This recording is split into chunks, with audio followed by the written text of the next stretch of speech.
Ladies and gentlemen, I am proud to announce that Senator J.D. Vance has the overwhelming support of this convention to be the next Vice President of the United States. It's an end to months of speculation.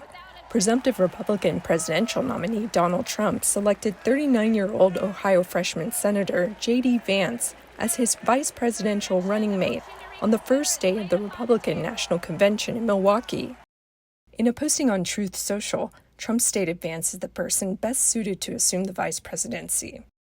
Vance's political identity centers on his ties to the Rust Belt region of the U.S., and his populist sentiments align with Trump's appeal to the white working class. Of the options that former President Trump had available to him, Senator Vance was the one who is probably the most closely associated with President Trump's MAGA style and philosophy.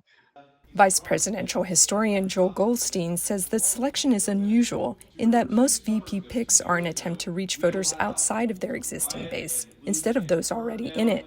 And so I think that what President Trump is hoping is that he will help energize some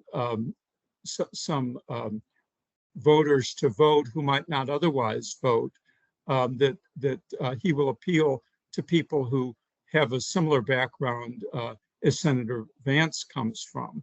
Vance came to prominence in 2016 with his memoir, Hillbilly Elegy, which detailed the poverty of his upbringing and the industrial and economic decline of his hometown of Middletown, Ohio.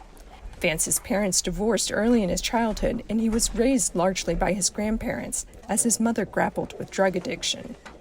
Enlisting in the Marine Corps after high school, Vance went on to graduate from The Ohio State University and Yale Law School.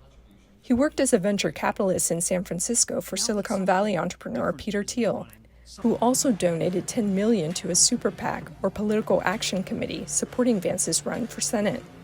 A former critic of Trump, Vance once described the former president as reprehensible and called him America's Hitler. He has since become a staunch Trump supporter and advocate, but remains the least experienced of Trump's VP contenders. I think that the attention that will be paid to the issue of presidential succession, both because of the age of the competing presidential candidates and because of the recent assassination attempt on President Trump's life, will raise questions in some voters' minds regarding Senator Vance's readiness to be president on day one, given that Senator Vance has such relatively little experience in high governmental positions. And in an increasingly divided political environment, as Trump calls for unity across the country, the extent to which his running mate will help heal or add to divisions remains to be seen. Hours after the assassination attempt on Trump, Vance blamed rhetoric by the Biden campaign as the cause. Trinh, VOA News, New York.